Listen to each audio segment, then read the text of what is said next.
One of the reasons that we study world religions is so that we can understand each other.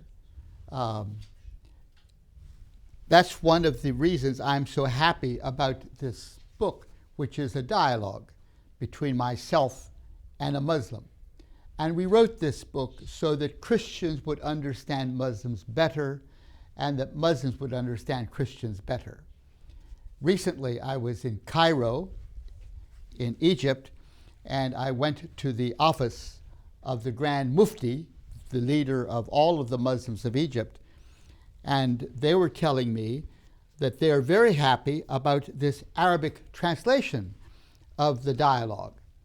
And this, of course, filled me with joy that the Grand Mufti's office is using this dialogue in the Arabic language to help the imams in Egypt understand the Christians better.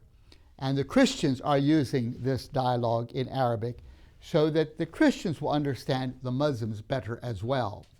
And this was endorsed by the Al-Azhar University, which is the leading Muslim university in the world. They put their stamp of approval on this, which means that Muslims and Christians across the Middle East can read this book knowing that the religious authorities, both the Christian authorities and the Muslim authorities, have approved this book as being helpful in building understanding between Muslims and Christians. So that is a very significant dimension of what this course should be about. And when we conclude the course in the next number of days, I hope that you will have a much better understanding of, say, what is Buddhism, or what is Confucianism, or what is the Christian faith, the nature of the Christian faith in a world of many religions. So I'm hoping that this course will help to build understanding in many different ways. Now, one of the areas that we have talked about is how that both the Muslim movement and the Christian movement and the Buddhist movement have a conviction that the truth that has been entrusted to them is a truth that should be shared. Buddha believed that, and so do Muslims, and so do Christians. These are the three missionary religions in the world. The other religions are not missionary, but the three, Buddhism, Islam, and Christianity, believe they have a message to share around the world. And we mentioned the other day that the Christian movement is growing very rapidly. The Muslim movement is also growing, mostly through children. The Christian movement very much grows through people converting into the Christian movement. And we ask ourselves oftentimes, why is that so? Why is it that there are so many tens of millions more Christians in China today than there were 30 years ago, for example? What is happening? Why this interest in the Christian faith, which is such a worldwide phenomenon in our day today? Talking about the Messiah again, as I listen to them, the reason that they are choosing for the Christian faith is that they have seen that the Christian faith is good news.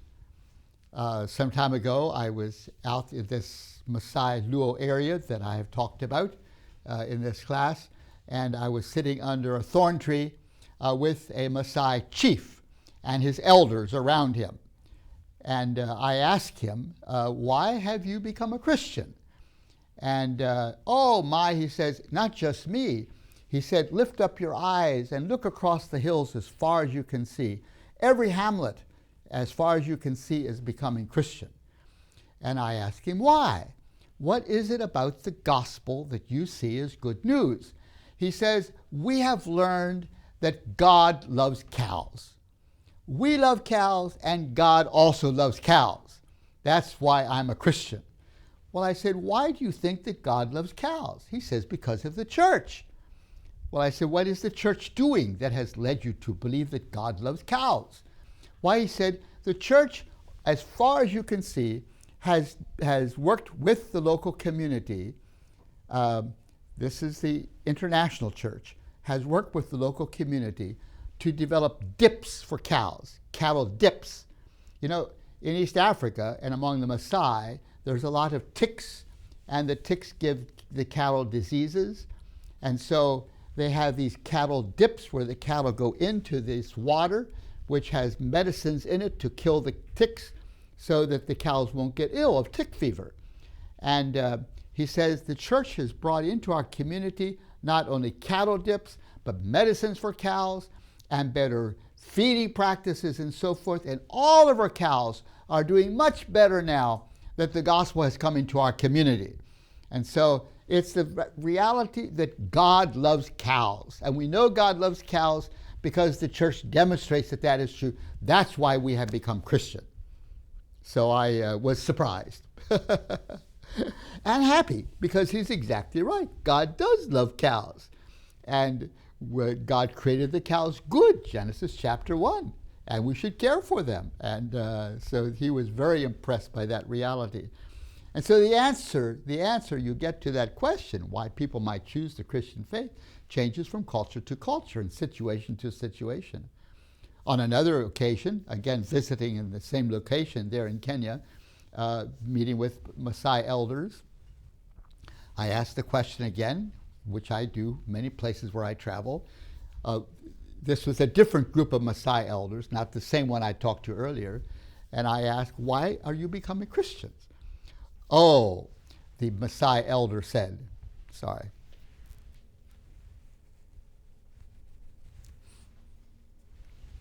Oh, the Maasai elder said,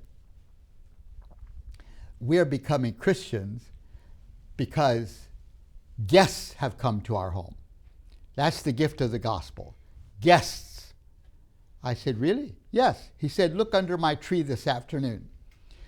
Here, sitting around my tree, enjoying tea with me, are Kikuyu and Kuria and Luo and Americans and Canadians, all sitting around my tree as my guests, drinking tea with me. Before the gospel came, we were enemies of all the tribes around us. And so we never had guests from other tribes ever came and sat under my tree, because we were a warrior tribe. And so we were in conflict with all of the surrounding tribes.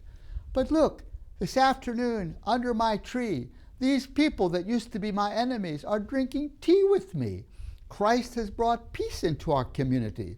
We have laid aside the warrior culture, and it is so good. So yes, it's guests. That's the primary reason that we are finding Jesus so very, very attractive. And so when you go from culture to culture, you experience different reasons why people might consider the Christian faith as important. And what happens is, they say, as they listen to the Christian meta-narrative, the Christian story, they come to the conviction that this story is true. It's a true story. It's not a made-up story. It's true. And truly, the biblical story is historical. It's a story that happens in history.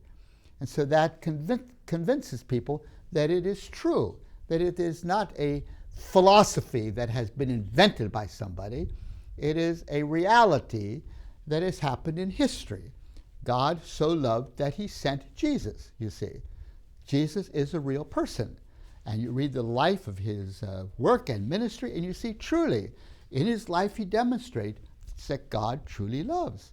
And so as they hear the Christian story, they perceive not only that it is true, but that it is also good news. And that is why people would consider the Christian faith. Or they may be exposed to the Muslim imams and may perceive that the Muslim story is a good news story. And so they may convert to Islam. Around the world, it is basically those two faiths, I think, that are interacting in very dynamic ways, sometimes in very tragic ways, but mostly in very helpful ways around the world, as each of them believes they have a mission in the world, a message to share. Have you benefited from our teaching ministry? Have you found TVS videos helpful and relevant? Please consider supporting us with your prayers and financial gifts. For more information, visit tvsseminary.com. When I was in China at that university that I referred to in the last segment, after that discussion, and I would have the students in that big hall, 400 students, get in small groups and discuss how these different meta-narratives would affect their approach to peacemaking. They believe the Kikuyu meta-narrative or the Hindu one or the Darwin or the biblical one, those four we looked at. And so they had very vigorous discussion about that. And then after the morning session, we had lunch together with the administration of the university, of that department in the university. And I asked them this question. I said, as a guest, maybe I'm wrong, but as a guest, this is what it looks like to me, that in China, in the universities across China, you have rejected the Karl Marx ideology. You don't accept that anymore. And you've also rejected the teachings of Mao Zedong in his Little Red Book, which was a Chinese form of communism, communist ideology, that is not emphasized anymore in your universities. And you have looked, and you are not interested in Islam. You are not interested in Buddhism, which used to be widespread in China. You don't want to go back to Buddhism. And Confucianism doesn't hold any attraction. Some of the Confucian values are important for you, but the philosophy of Confucius, you don't embrace that anymore. So my question is, in the universities, what is the meaning of life? That ultimate question. What is the meaning of life? What do you teach your students in the universities about that ultimate question, the meaning of life? That was my question around the dinner table. And there was about 10 of us, I suppose, sitting around that table, university professors, administrators. This was their answer. They said, we do not know the answer to that question. We don't know the answer to that question. Unless it is to be number one. But the problem is, when you discover that you're number two and not number one, then you have lost the purpose of life. And so many of our students probably feel that their goal in life is to excel, to be number one, but in university they soon discover that others do better than they do, and then they have lost the purpose of life. So it's a very good question, a very important question, and it's a question we do not have the answer for. And for that reason, so many students are committing suicide.